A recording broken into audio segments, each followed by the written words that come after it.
wabarakatuh.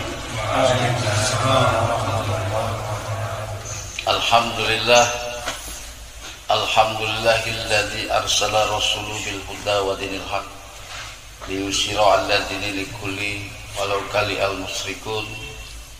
Asyhadu an la ilaha illallah wahdahu la syarikalah wa asyhadu anna Muhammadan abduhu wa rasuluhu la nabiyyal ba'da.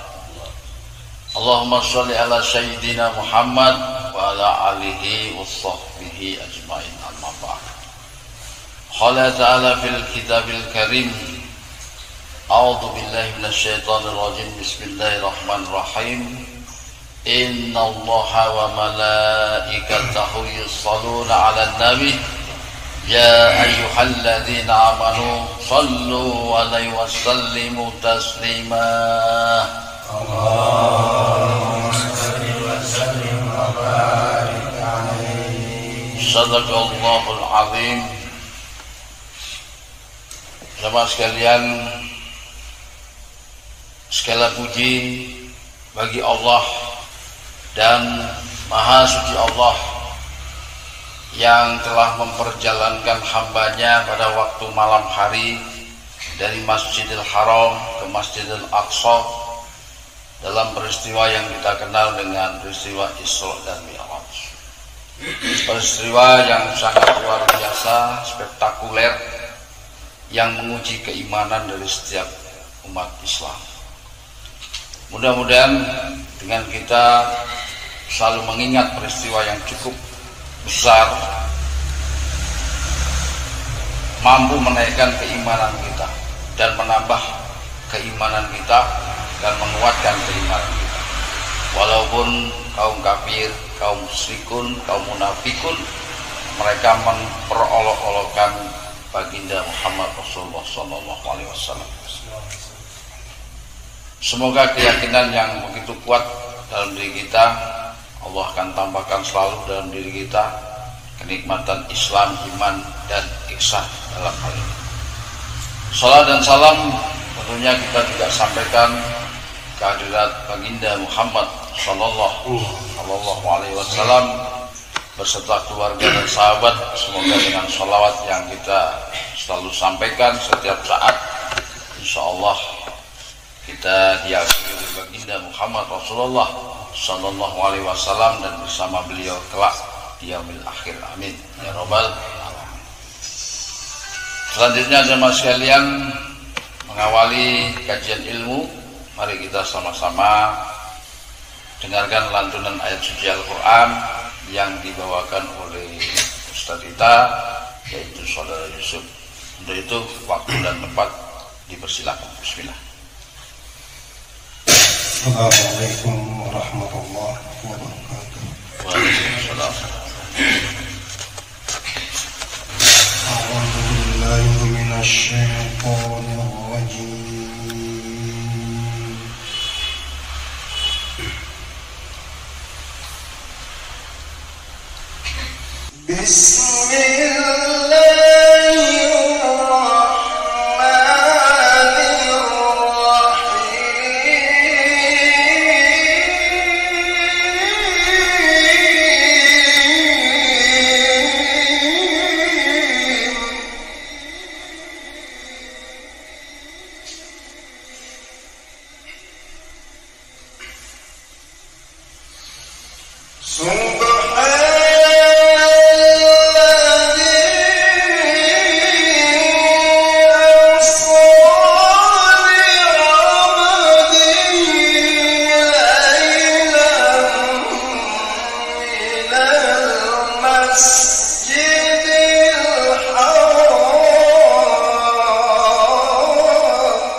Artinya,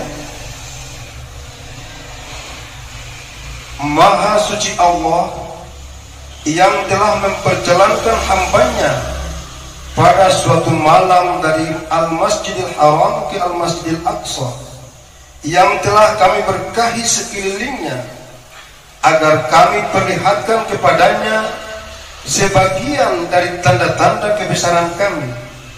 Sesungguhnya Dia adalah Maha mendengar lagi Maha melihat. Maha benar Allah dengan segala firman. Assalamualaikum warahmatullahi wabarakatuh. Waalaikumsalam warahmatullahi wabarakatuh. Demikian jemaah sekalian, lantunan ayat suci Al-Quran yang dibawakan oleh saudara kita, yaitu saudara Yusuf. Mudah-mudahan surat Al-Isra ayat 1 bisa kita cermati artinya, dan kemudian insya Allah menurunkan nur Quran daripada surat Al-Isra ayat 1 ini, sehingga kita memiliki satu pemahaman tentang surat Al-Isra. Jamaah sekalian, tidak terasa memang sekarang kita akan memasuki bulan Sya'ban, dan kemarin peristiwa Isra Mi'raj jatuh pada hari Kamis ya, tanggal 11 bulan Maret 2021, pas 27 Rajab. Jadi peristiwa Isra Mi'raj itu di 27 Rajab. Kenapa peristiwa itu terjadi, ya mas sekalian? Jadi peristiwa Isra Mi'raj ini terjadi di kala Rasulullah SAW menghadapi tahun kesedihan. Disebut juga dengan tahun kesedihan. Kenapa dikatakan tahun kesedihan? Bagaimana tidak sedih dikala pendamping-pendamping baginda Muhammad Rasulullah diambil satu-satu dalam waktu sangat berdekatan. Istri pertamanya Siti Khadijah meninggal.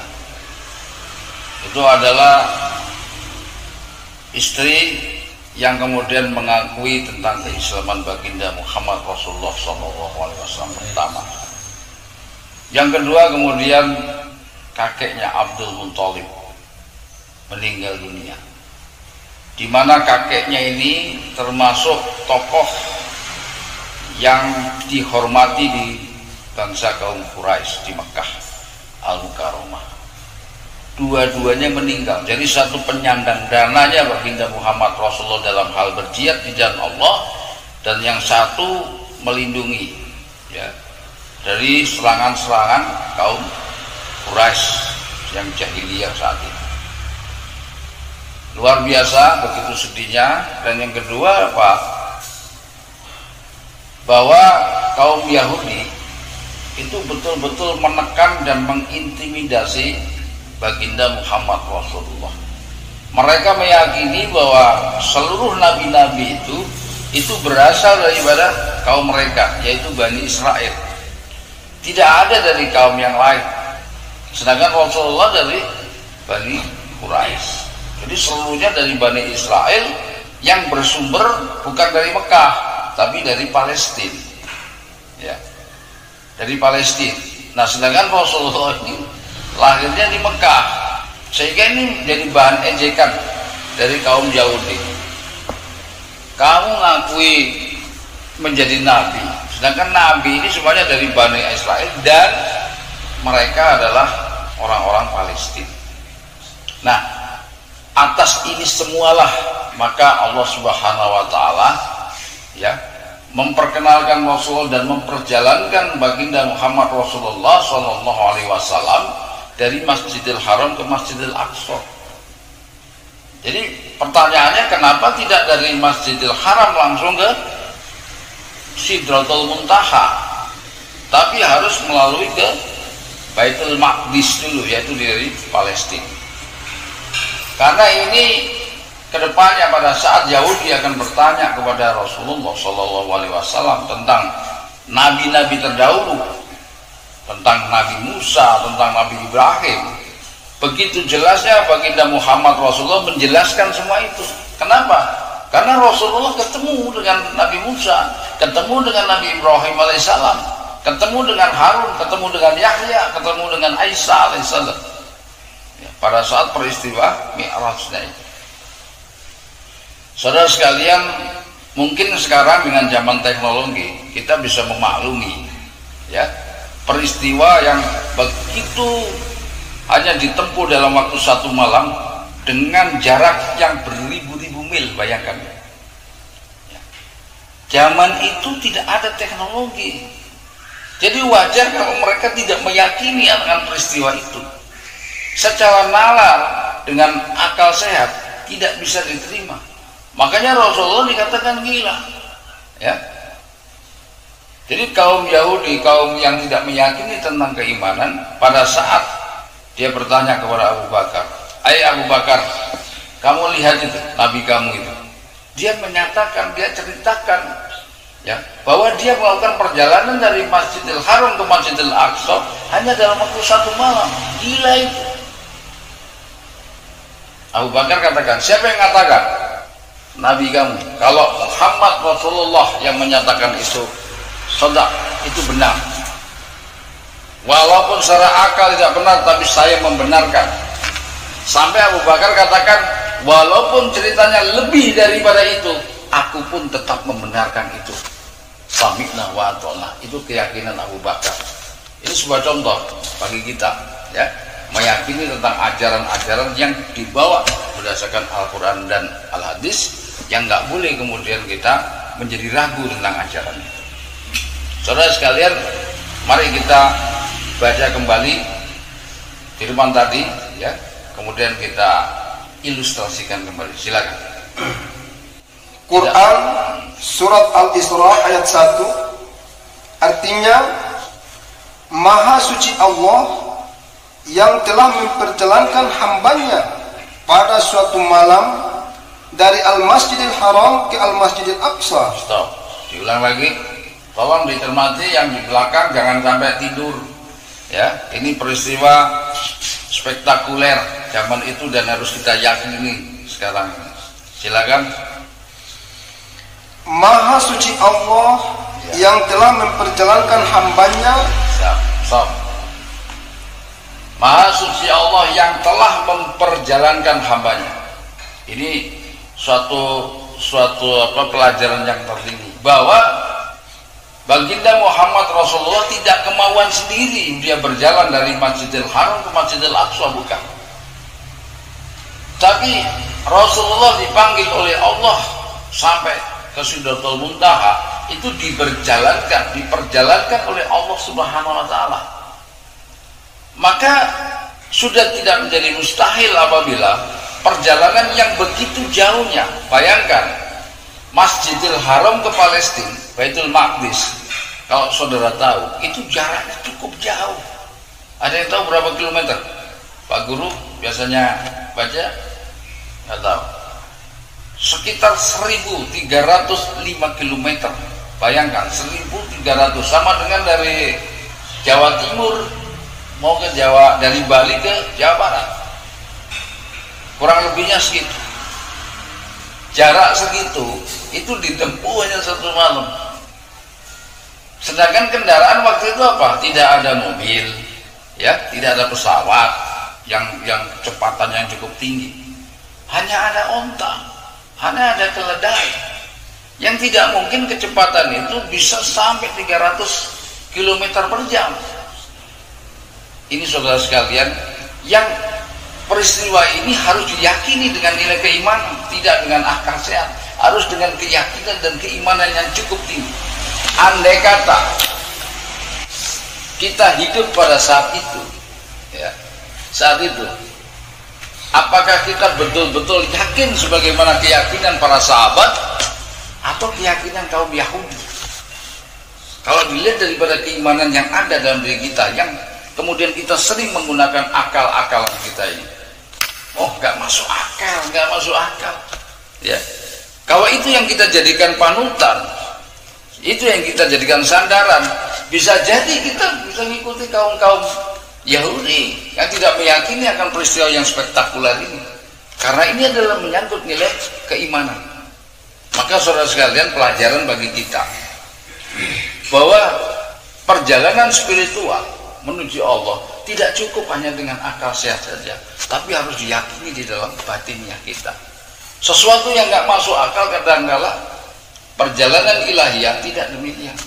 Harus betul-betul kita yakini dalam nilai keimanan kita sebagaimana peristiwa Isra dan Mi'raj. Bayangkan 1.300 km hanya ditempuh dalam 1 malam. Bukan kita, bukan Rasulullah yang berjalan, bukan manusia yang berjalan sendiri, tapi Allah yang memperjalankan. Wajar kalau perjalanan itu begitu cepat. Analoginya yang dulu pernah Imam sampaikan, analogi jam, perjalanan jam. Ini ada jam, ya. Saudara bisa lihat jam di atas nih, ya.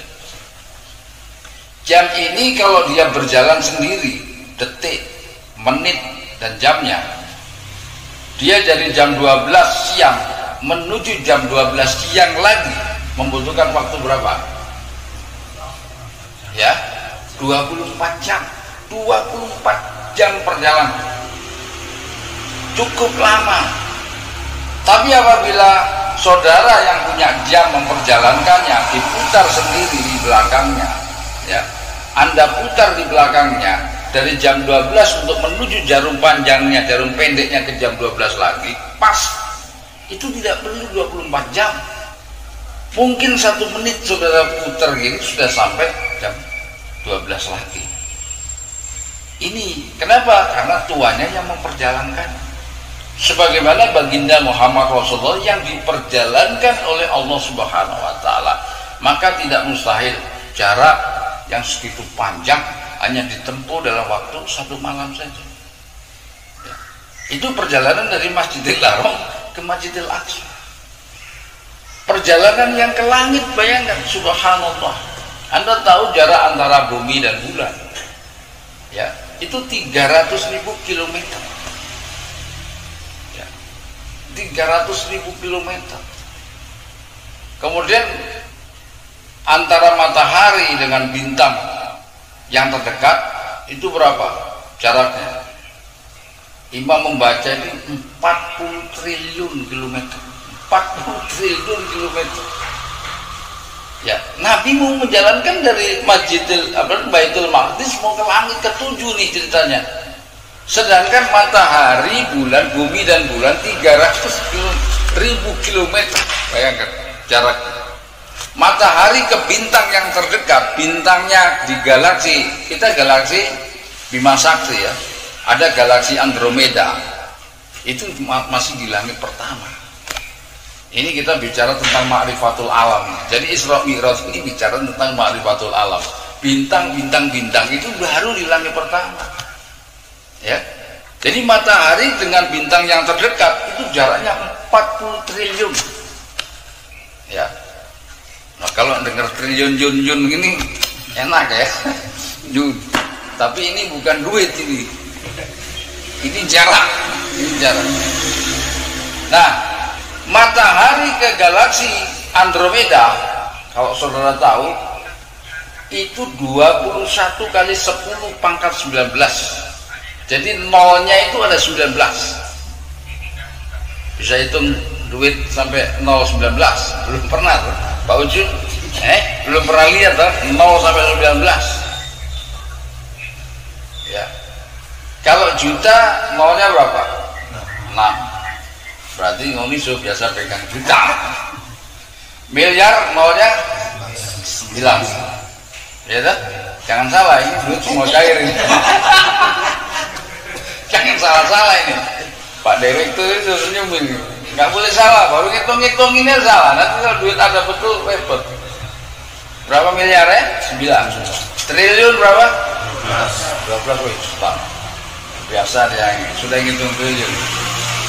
Triliun 12. Kemudian habis triliun biliun berapa?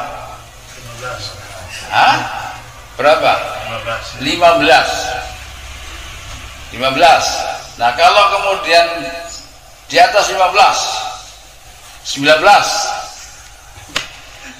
apa namanya? Enggak ada. Neneknya biliun. Neneknya biliun. Jadi susah mau di namanya aja nggak ada. Bayangkan itu. Jadi matahari ke galaksi Andromeda itu 21 kali 10 pangkat 19. Itu langit pertama, subhanallah malikul qudus. Belum langit kedua. Ya. Itu ditempuh dengan kecepatan apa? Dengan naik apa ini ceritanya?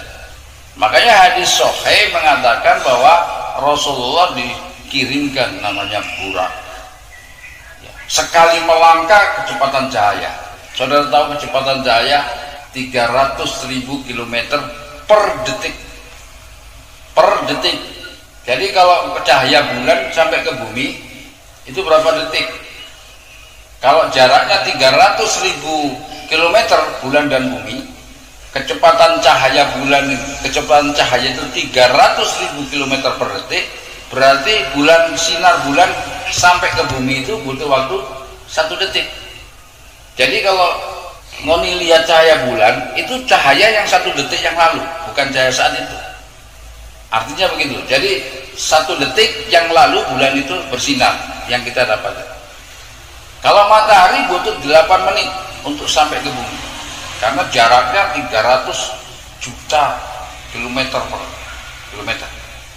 Jadi begitu sampai yang saudara rasakan cahaya itu adalah 8 menit yang lalu dia bersinar, begitu. Begitu luasnya alam semesta itu. Makanya kita hidup hanya dalam tempuran pikiran kita ini. Sedangkan alam begitu luas.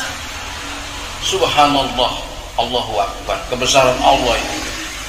Dan Rasulullah diperjalankan dari Baitul Maqdis sampai langit ke-7. Tidak bisa dibayangkan. Silakan. Ini kebesaran Allah. Makanya di sini adalah tanda-tanda kebesaran Allah. Silakan dibaca lagi surat Al-Isra. Quran surat Al-Isra ayat 1 artinya, Maha suci Allah yang telah memperjalankan hambanya pada suatu malam dari Al-Masjidil Haram ke Al-Masjidil Aqsa yang telah kami berkahi sekelilingnya agar kami perlihatkan kepadanya sebagian dari tanda-tanda kebesaran kami. Sesungguhnya Dia adalah Maha mendengar lagi Maha melihat. Jadi begitu setelah Rasulullah melakukan perjalanan pulang, kaum Yahudi semua bertanya. Kalau enggak Rasulullah yang dihina aja. Ya. Jadi kalau kaum para nabi itu dari Bani Israel dan dari Palestina. Maka Rasulullah pertanyaannya yang tidak pernah diketahui oleh baginda Rasulullah. Kalau Rasulullah nggak pernah ke Baitul Maqdis, pertanyaannya Masjidil Aqsa berapa pintu? Itu pertanyaannya untuk menghinakan kepada baginda Muhammad Rasulullah. Berapa pintu? Musa itu bentuknya seperti apa? Wajahnya seperti apa, hai Muhammad? Ya. Ibrahim itu wajahnya seperti apa? Nah, dengan perjalanan yang sedemikian ditemukan sholat di Baitul Maqdis, kemudian mengikat buraq di tempat batu di mana para seluruh nabi mengikatkan binatang-binatangnya di situ, ya, binatang tunggangannya di situ. Baru kemudian dipertemukan dengan Musa dan Adam lain sebagainya, maka baginda Muhammad Rasulullah bisa menjawab ejekan-ejekan dari kaum Yahudi itu. Inilah yang dimaksud peristiwa Isra Mi'raj, ya. Selain memang hiburan karena Siti Khadijah meninggal, kakeknya meninggal, kemudian ejekan ini bisa dibalas oleh baginda Muhammad Rasulullah. Jawaban-jawaban ini dengan pasti dan benar. Luar biasa sekali kasih sayang Allah kepada Nabi kita Muhammad Rasulullah Sallallahu Alaihi Wasallam. Allahumma sholli ala Muhammad. Silakan dibaca kembali. Quran surat Al-Isra ayat 1, artinya Maha suci Allah yang telah memperjalankan hambanya pada suatu malam dari Al-Masjidil Haram ke Al-Masjidil Aqsa, yang telah kami berkahi sekelilingnya agar kami perlihatkan kepadanya sebagian dari tanda-tanda kebesaran kami. Sesungguhnya Dia adalah Maha mendengar lagi Maha melihat. Baik, berarti peristiwa Isra Mi'raj yang selalu dirayakan oleh kaum muslimin, ya, baginda Muhammad Rasulullah diperjalankan itu adalah satu mukjizat daripada baginda Muhammad Rasulullah SAW yang layak dan patut kita yakini, kita imani. Apalagi sekarang sudah ada contoh-contoh, ya. Kalau dulu nggak ada contoh, sekarang jelas ada pesawat. Ada pesawat olang-alik sampai ke Mars atau sampai ke bulan, ya. Semua udah sampai ke sana. Luar biasa sekali. Jadi ini adalah suatu bentuk bukti bahwa peristiwa itu bisa terjadi. Lanjut kepada surat berikutnya, silakan. Quran surat An-Najm ayat 1 sampai 18. Artinya, demi bintang ketika terbenam, kawanmu Muhammad tidak sesat dan tidak pula keliru, dan tiadalah yang diucapkannya itu Al-Quran menurut kemauan hawa nafsunya. Ucapannya itu tiada lain hanyalah wahyu yang diwahyukan kepadanya, yang diajarkan kepadanya oleh Jibril yang sangat kuat, yang mempunyai akal cerdas. Dan Jibril itu menampakkan diri dengan rupa yang asli, sedang dia berada di ufuk yang tinggi. Kemudian dia mendekat, lalu bertambah dekat lagi. Maka jadilah dia dekat pada Muhammad sejarak 2 ujung busur panah atau lebih dekat lagi. Lalu dia menyampaikan kepada hambanya Muhammad apa yang telah Allah wahyukan. Hatinya tidak mendustakan apa yang telah dilihatnya. Maka apakah kamu musyrikin Mekah hendak membantahnya tentang apa yang telah dilihatnya? Dan sesungguhnya Muhammad telah melihat Jibril itu dalam rupanya yang asli pada waktu yang lain, yaitu di Sidratul Muntaha. Di dekatnya ada surga tempat tinggal. Muhammad melihat Jibril ketika Sidratul Muntaha diliputi oleh sesuatu yang meliputinya. Penglihatannya Muhammad tidak berpaling dari yang dilihatnya itu dan tidak pula melampauinya. Sesungguhnya dia telah melihat sebahagian tanda-tanda kekuasaan Tuhannya yang paling besar. Hai kaum musyrikin, hai kafir, ya. Ini Nabi katakan bahwa Allah menyampaikan bahwa kamu nggak percaya dengan apa yang dilihat dan disampaikan oleh baginda Muhammad Rasulullah. Segala sesuatu yang disampaikan itu bukan dari akal dia, tapi itu adalah wahyu.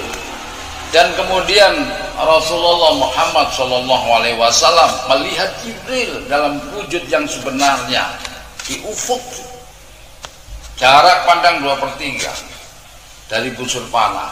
Di mana itu? Di Sidratul Muntaha. Jelas sekali.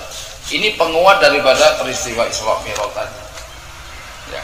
Karena apa? Tekanan yang begitu kuat. Jadi begitu Rasulullah turun, itu bukan mereka banyak juga kaum munafikun yang kemudian mereka tidak meyakini, wah, Nabi ini sugila ini. Masa dia ceritakan begitu? Satu malam ya, bisa dari Masjidil Haram ke Masjidil Aqsa, kemudian naik ke langit, cerita yang macam-macam itu tidak benar. Hanya orang-orang yang kemudian mendapat hidayah oleh Allah, diberikan keimanan yang begitu kuat, dia yang bisa meyakini. Yang menggunakan hanya akal saja saat mengetahui peristiwa Isra Mi'raj ini, saya yakin sulit untuk meyakini. Demikian kita, ya, kepandaian intelektual, ya, kecerdasan intelektual tanpa diimbangi dengan kecerdasan spiritual dan emosional, saudara tidak bisa menjadi insan yang kamil. Ya. Jadi ini nasihat bagi kita orang tua, ya, mendidik anaknya, jangan hanya didikan intelektual, tapi spiritual juga harus dididikan. Karena untuk sampai kepada nilai-nilai spiritual yang tertinggi, ini sudah nggak cukup hanya di akal, tapi sudah harus diyakini dengan nilai keimanan. Nah, mari kita masuk dalam peristiwa yang sebenarnya dikala Rasulullah melakukan Isra Mi'raj. Saudara pasti sudah pernah mendengar, mungkin ada hal-hal tertentu yang bisa kita masukkan dalam ajaran Darul Ilma di dalamnya. Kita masukkan, silakan.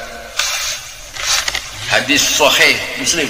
Jadi ini peristiwa ini dari hadis Sahih, ya. Jadi kebenarannya tidak perlu diragukan lagi. Silakan. Hadis dari Anas bin Malik radhiyallahu anhu bahwa Rasulullah SAW bersabda, didatangkan kepadaku burak, yaitu hewan putih yang panjang, lebih besar dari keledai dan lebih kecil dari bakhal. Stop, ini panjang ini hadisnya, jadi memang pangkal-pangkal ini. Jadi jangan kemudian ada saudara pernah tahu dulu, sekarang sudah, karena sudah banyak yang paham, itu gambar-gambar sudah dicabutin. Saya pernah lihat itu buruk yang ada sayap, terus kepalanya perempuan, ya. Nah itu sebenarnya dari kaum-kaum yang ingin menghinakan Rasulullah, bahwa Rasulullah itu buruk yang dinaiki itu perempuan, karena Rasulullah itu suka dengan wanita-wanita. Itu suatu bentuk penghinaan. Maka kalau ada gambar seperti itu jangan kemudian diupload di Facebook. Itu adalah ejekan daripada orang-orang yang tidak mengenal, ingin mengejek oleh baginda Muhammad, bahwa buruk itu adalah perempuan yang seperti itu. Ada seperti kuda pakai sayap, ya. Kita wallahu alam bisawab. Yang jelas ciri-cirinya yang disampaikan baginda Muhammad Rasulullah adalah itu, ya. Dibaca kembali itu binatangnya burak, ya, buruk. Silakan. Hadis artinya didatangkan kepadaku burak, yaitu hewan putih yang panjang. Ya, berarti hewan putih yang panjang, lebih besar dari keledai dan lebih kecil dari bakhal. Dia meletakkan telapak kakinya di ujung pandangannya. Maksudnya langkahnya sejauh pandangannya. Maka saya pun menungganginya sampai tiba di Baitul Maqdis. Ya, stop. Jadi kaki kuda itu dia melihat kakinya sampai pada ujung daripada pandangan itu, lenyapnya segitu. Jadi kalau dia satu kali langkah langsung dengan kecepatan cahaya itu hilang. Berapa kecepatan cahaya? 300.000 km per detik. Nggak tahu sudah. Ya. Kalau sekarang masih ada buruk itu enak, tong kemana-mana jadi. Mau ke Jawa jadi, sudah tidak perlu pakai antigen lagi, langsung jalan. Lanjut. Lalu saya mengikatnya di tempat yang digunakan untuk mengikat tunggangan para nabi. Ya. Jadi peristiwa karena ada penghinaan kepada Rasulullah bahwa dia bukan nabi, bukan dari nabi-nabi yang dipilih, bukan. Seluruh nabi itu dari Yerusalem, semua dari Bani Israel. Ini bagaimana kok bisa menyimpang sendiri? Ini suatu tekanan-tekanan yang luar biasa. Maka Rasulullah diperjalankan dan kemudian buraknya diikatkan di batu yang seluruh nabi mengikat binatang kendaraannya di situ. Agar Rasulullah bisa menceritakan kisah itu. Saat kaum Yahudi bertanya tentang itu, dia ceritakan tentang batu, sedetil-detilnya batu pengikat kendaraan Nabi. Gitu. Jadi bagaimana peristiwa Nabi dulu itu diperjalankan dan Rasulullah melakukan itu semua. Gitu. Maka buraknya diikat di batu yang dimana para Nabi juga mengikatnya. Kenapa sama di situ? Ya supaya Rasulullah bisa menceritakan kisahnya kepada kaum-kaum yang menghinakan baginda Muhammad dengan pertanyaan-pertanyaan yang mengejekkan, yang kesannya bahwa Rasulullah tidak bisa sampai ke Baitul Maqdis. Lanjut. Kemudian saya masuk ke masjid dan sholat 2 rakaat, kemudian keluar. Ya. Ya. Kemudian dalam hadis lain pada saat baginda Muhammad Rasulullah sholat 2 rakaat itu seluruh Nabi pun hadir di situ. Jadi Rasulullah menjadi imam dalam sholat tersebut di Baitul Maqdis. Ya. Lanjut. Kemudian datang kepadaku Jibril alaihi salam. Stop dulu, coba diulang lagi tadi hadisnya. Kemudian saya masuk ke masjid dan sholat 2 rakaat. Masuk ke masjid dan sholat 2 rakaat. Terus sholat sunnahnya. Kemudian keluar. Ya. Jelas bahwa Rasulullah naik ke Sidratul Muntaha itu sholat sudah ada. Masjid sudah ada, Masjidil Haram, Masjidil Aqsa sudah ada. Ya, jadi kewajiban sholat itu sudah tertunai. Ya, buktinya Rasulullah sebelum menerima perintah sholat. Jadi Rasulullah naik ke Baitul Ma'mur, ya, Sidratul Muntaha untuk apa? Menerima perintah sholat. Tapi bukan sholat itu pada saat awalnya, pada saat Rasulullah menerima pada saat Mi'raj itu. Sebelum itu sudah ada sholat, karena Rasulullah sebelum naik ke Mi'raj ini sudah melakukan sholat sunnah di Baitul Maqdis. Lanjut. Kemudian datang kepadaku Jibril alaihi salam, Ya. dengan membawa bejana berisi khamar dan bejana berisi air susu. Aku memilih bejana yang berisi air susu. Jibril kemudian berkata, engkau telah memilih yang sesuai fitrah. Jelas kita mukmin, kita muslim, jelas memilihnya susu sebagaimana Rasulullah memilih. Jadi nggak ada itu cerita sebuah dalil yang membenarkan tentang khamar itu. Loh, kalau sedikit 1 sendok nggak mabuk berarti nggak apa-apa. Ini jelas kok, yang hak itu hak, yang batil itu batil. Hak dan yang batil tidak bisa dicampur adukkan. Ada pembatasnya di antaranya. Ya, ada. Kalau 1 sendok khamr nggak apa-apa, nggak mabuk kok ini. Itu Rasulullah katakan nggak bisa. Sebenar fitrahnya itu susu bagi kaum mukmin, bukan khamr yang dipilih. Apalagi kalau sudah minum 1 gelas, walaupun tidak mabuk, petunjuk nggak turun imam. Nah, permainan ini, setan mempermainkan. Ya. Misalnya kan kalau kita ada kesalahan itu kan petunjuk turun. Kalau minum khamr kemudian petunjuk nggak turun berarti tidak ada salah. Bagaimana ini menjawab itu? Ya.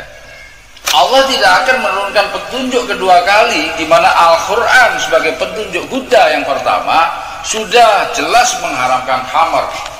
Kemudian saudara bermain-main dengan petunjuk Mubasyiroh, ya, saudara minum, kesannya bahwa minuman itu menjadi halal karena tidak ada petunjuk. Soalnya tidak berdosa karena petunjuk tidak turun. Ingin membuktikan bahwa saudara salah atau tidak menunggu petunjuk itu. Saudara tidak akan mendapatkan petunjuk yang sama. Karena petunjuk pada awalnya sudah diturunkan, yaitu Al-Quranul Karim. Sudah menjelaskan bahwa khamr itu jelas-jelas haram. Peristiwa Isra Mi'raj jelas itu juga mendetailkan bahwa Rasulullah memilih susu dibandingkan khamar. Lanjut. Kemudian Jibril naik bersamaku ke langit pertama, ya. Dan Jibril meminta dibukakan pintu. Maka dikatakan kepadanya, siapa engkau? Dia menjawab, Jibril. Dikatakan lagi, siapa yang bersamamu? Dia menjawab, Muhammad. Dikatakan, apakah dia telah diutus? Dia menjawab, dia telah diutus. Maka dibukakan bagi kami pintu langit, dan saya bertemu dengan Adam. Beliau menyambutku dan mendoakan kebaikan untukku. Kemudian kami naik ke langit kedua. Stop. Ada satu pelajaran yang baru, insya Allah ini bagian pelajaran dari Allah. Apa itu?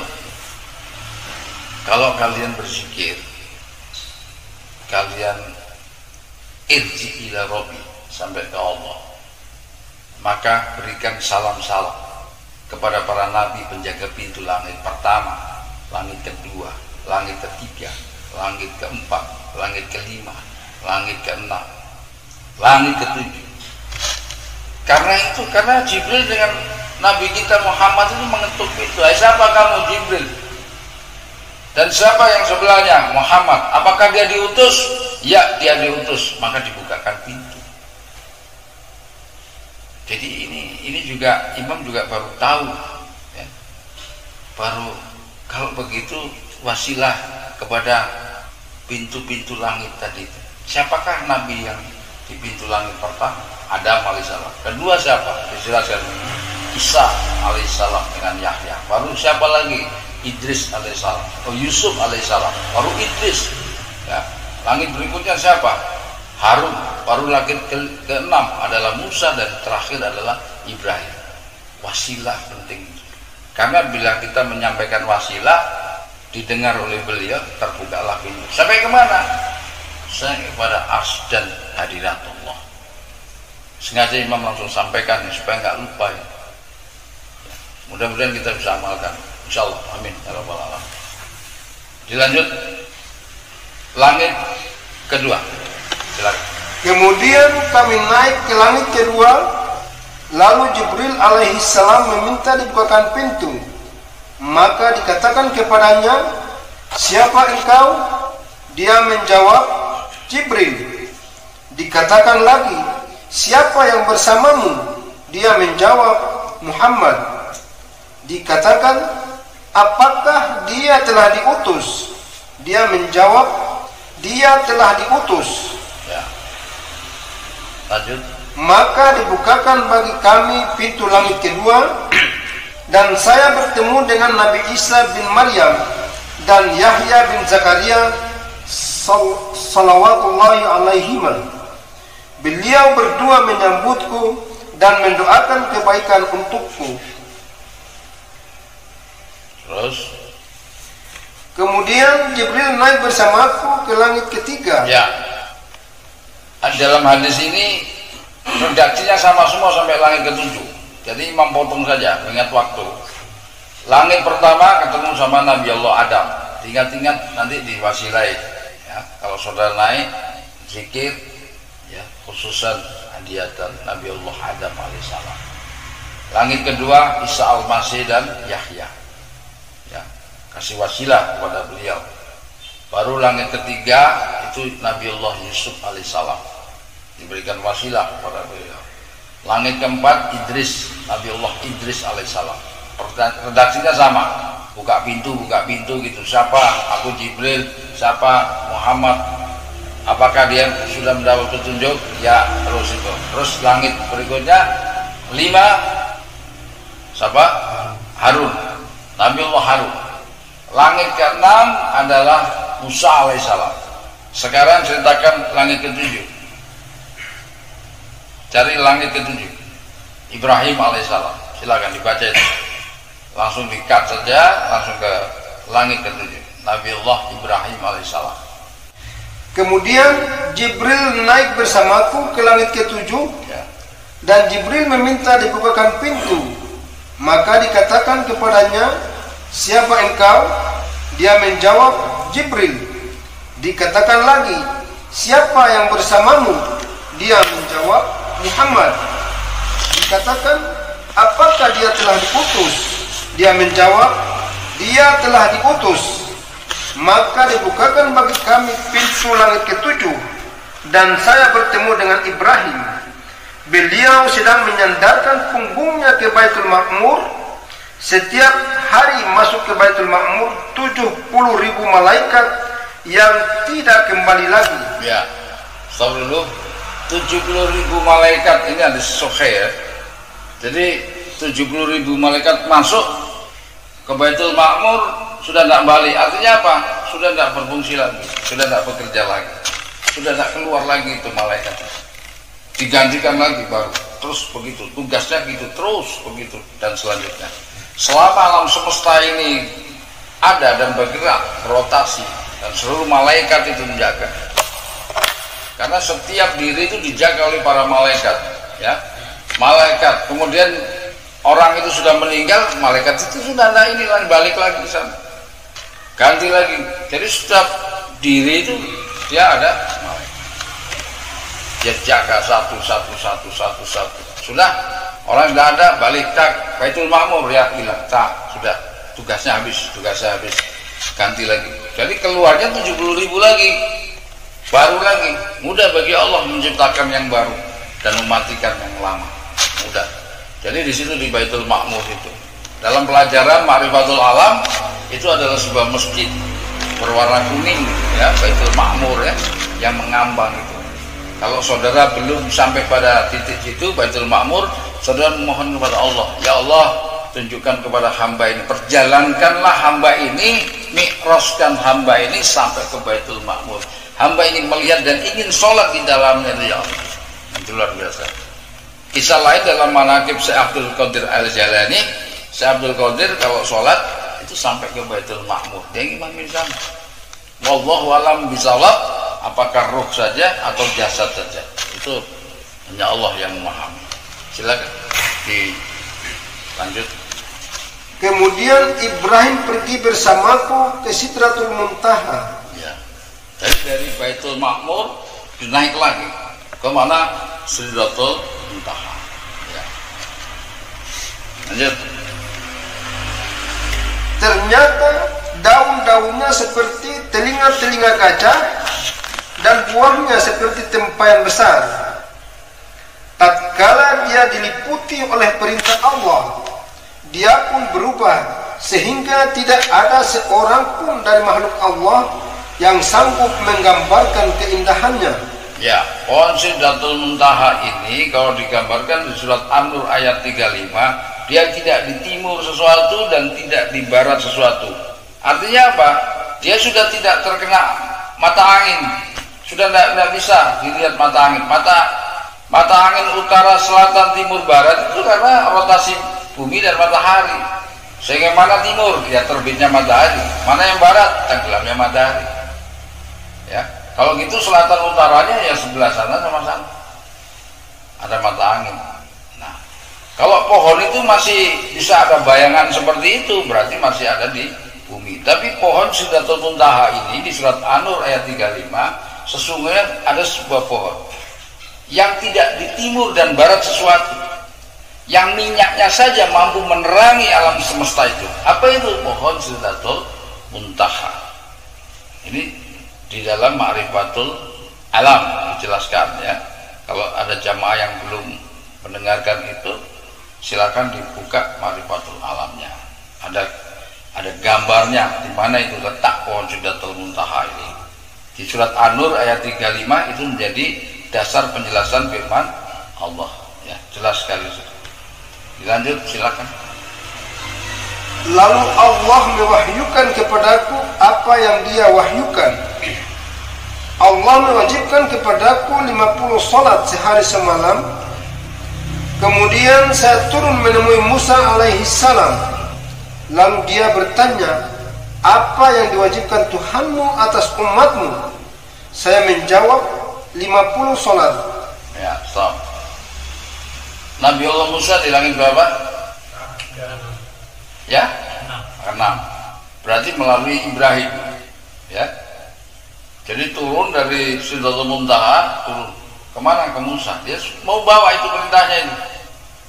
Jadi begitu Allah, hai Muhammad, aku berikan perintah, sholat.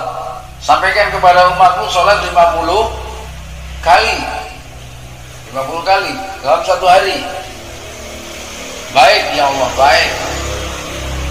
Perintah dibawa, turun. Ketemu Nabi Musa yang stop. Hai Muhammad, apa yang diberikan Allah kepada engkau?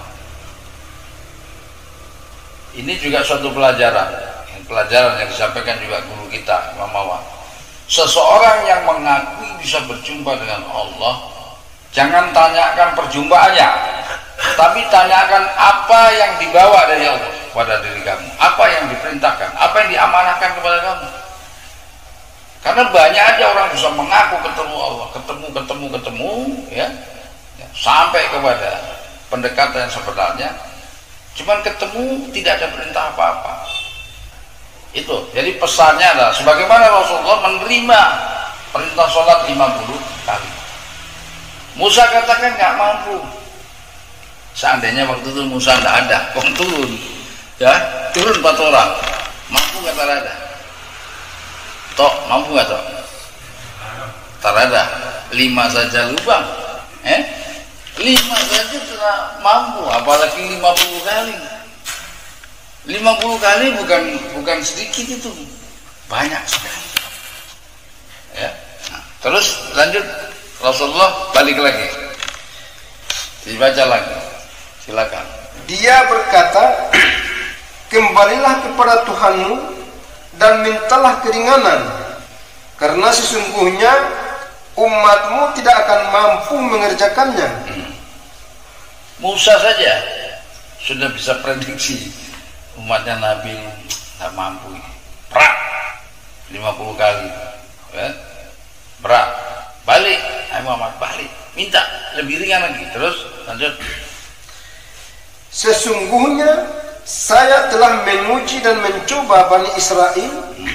Beliau bersabda, maka saya pun kembali kepada Tuhanku seraya berkata, wahai Tuhanku, ringankanlah untuk umatku. Maka dikurangi dariku 5 salat.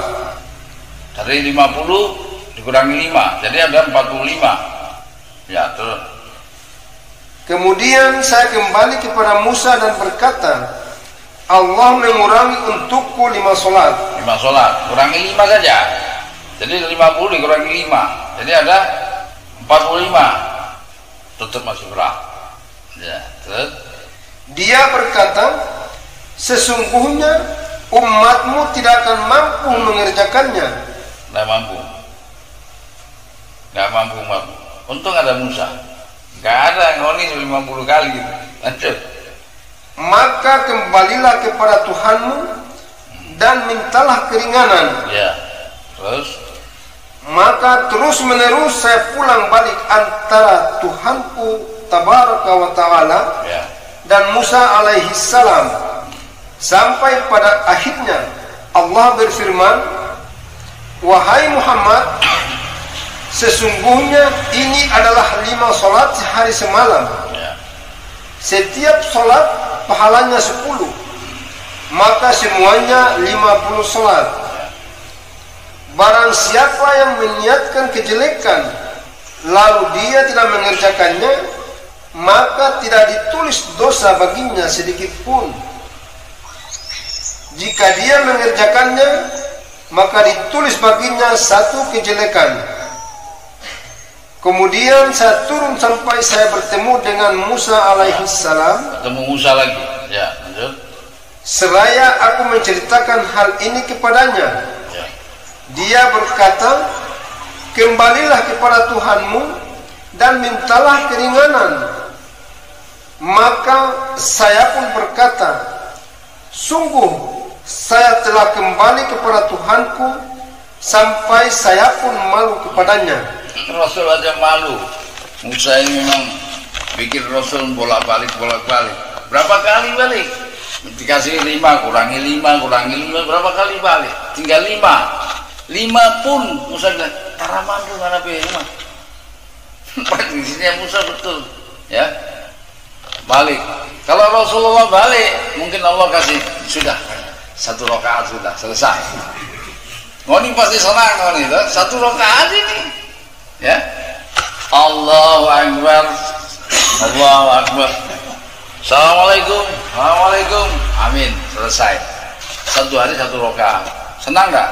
Kayaknya senang ya, enteng, ya. Kadang-kadang walaupun 1 rakaat belum tentu, lebih setannya besar, ya. 5 rakaat Nabi bilang, aduh kita sumalu Musa, sumalu sudah, ya. Kita nggak mau naik, kalau ngana minta ngana naik sendiri sudah, mungkin begitu bahasanya, ya. Jadi langsung turun 5 rakaat sampai ini yang terjadi di tengah-tengah kita lakukan 5 rakaat, tapi nilainya sama, 1 rakaat 10 kali, sama dengan 50 kali. Insya Allah kita jalankan 5, itu sudah enteng sekali. Maka kewajiban kita menjalankan itu. Kenapa? Karena sholat ini satu, ibadah lain diterima di muka bumi. Satu sholat ini, perintah 5 waktu ini langsung Rasulullah dinaikkan sampai Sidratul Muntaha. Bukan main ini peristiwa ini. Tentu ada satu rahasia besar di balik perintah 5 waktu sholat ini. Apa itu? Kalau Rasulullah Isra Mi'raj dengan jasadnya sampai Hadiratullah, maka umatnya, ya, dengan perangkat sholat tadi 5 waktu itu bisa menaikkan, bisa memi'rajkan dia sampai ke Allah. Maka as-sholatu mi'rajul mukmin. Sesungguhnya sholat itu mi'rajnya orang mukmin sampai kemana? Ke Hadiratullah. Karena sholat ini perbendaharaan langit sampai diturunkan di sana. Perintahnya di sana loh 5 waktu itu, bukan di muka bumi sini. Nah, hal yang bersifat metafisik, ya, yang bersifat bil goibi yang seperti ini, bagi kita ahli-ahli tarekat dijalankan bahwa sholat bukan sekedar syariat saja, tapi sholat selain menjadikan akhlak kita menjadi baik, ya, akhlakul karimah kita baik, kita terjaga dari peristiwa perbuatan keji dan mungkar, kita juga bisa sampai ke hadirat Allah dalam nilai mi'raj. Bukan jasad, tapi rohani kita bisa menuju kepada Allah. Ini sebagai kunci. Jadi kesimpulannya apa? Bahwa ayo kita lakukan peristiwa Isra Mi'raj yang begitu luar biasa. Satu, kita harus yakini dengan nilai keimanan, ya. Baru kita jaga baginda Muhammad Rasulullah bagaimana saat kesedihan itu dihibur oleh Allah. Maka saudara sekalian, tentu bagi umat-umatnya, saudara juga akan mengalami nilai-nilai peristiwa sedih, tahun kesedihan, itu pasti. Saat kapan? Saat ujian-ujian itu diturunkan kepada kita, ya. Keluarga kita meninggal, anak kita meninggal, istri meninggal, ekonomi dibikin sulit, ya. Kemudian segala sesuatu rohani itu rasa berat, kita stagnan, ya. Makanya jamaah ini apa? Kenapa kemudian banyak mereka nggak sabar dalam nilai dalam riyadho ini? Karena tadi pada saat stagnan jiwanya, tidak ada perubahan dalam kehidupan dia, sedangkan dia sudah berbuat, dia sudah zikir, dia sholat, semua sudah dilakukan, tasawufnya jalan, baktinya jalan, sodakonya jalan, semua jalan, tapi hal-hal ajaib itu tidak terjadi, keilmuan juga belum meningkat, ya kan? Kemudian peristiwa-peristiwa lain yang spektakuler terjadi pada dirinya tidak terjadi, doa-doa dipanjatkan juga tidak terwujud. Saat itulah kemudian setan laknatullah masuk dalam jalan pikiran kita agar kita kemudian menjadi kendor dalam nilai agama, kendor dalam nilai berjamaah, kendor dalam nilai perjalanan spiritual tarekat kita. Sudahlah, semua sudah dilakukan kok, ini nggak terjadi apa-apa, udah lebih baik kita kerja dapat duit, sudah dapat, itu nyata itu, ya, daripada ini nggak nyata kok. Perjalanan sudah zikir sekian lama, udah tahajud, udah duha, sudah sodako, sudah bakti, tapi tidak terjadi apa-apa. Inilah kepandaian, nilai kecerdasan spiritual kita diuji di sini.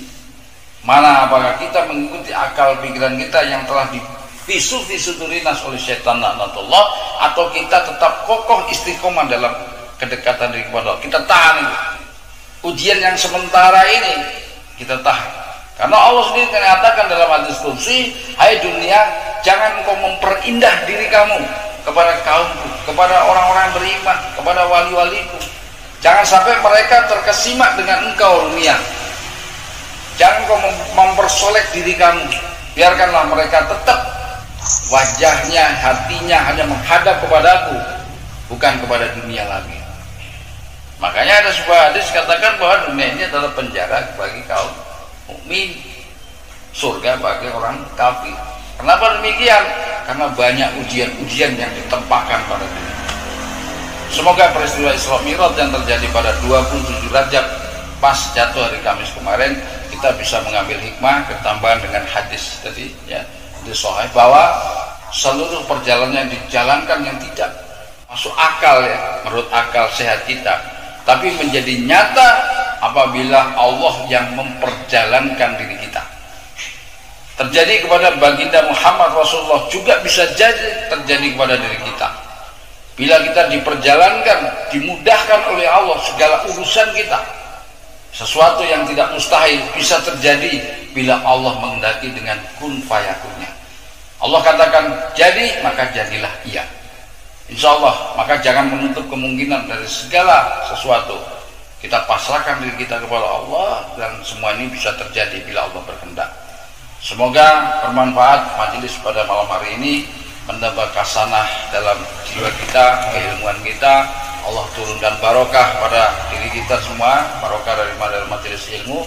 Allah turunkan nur di dalam diri kita, bermanfaat untuk diri kita, kepada anak, keluarga, dan saudara kita. Amin ya rabbal alamin. Akhirul kalam. Wassalamualaikum warahmatullahi wabarakatuh.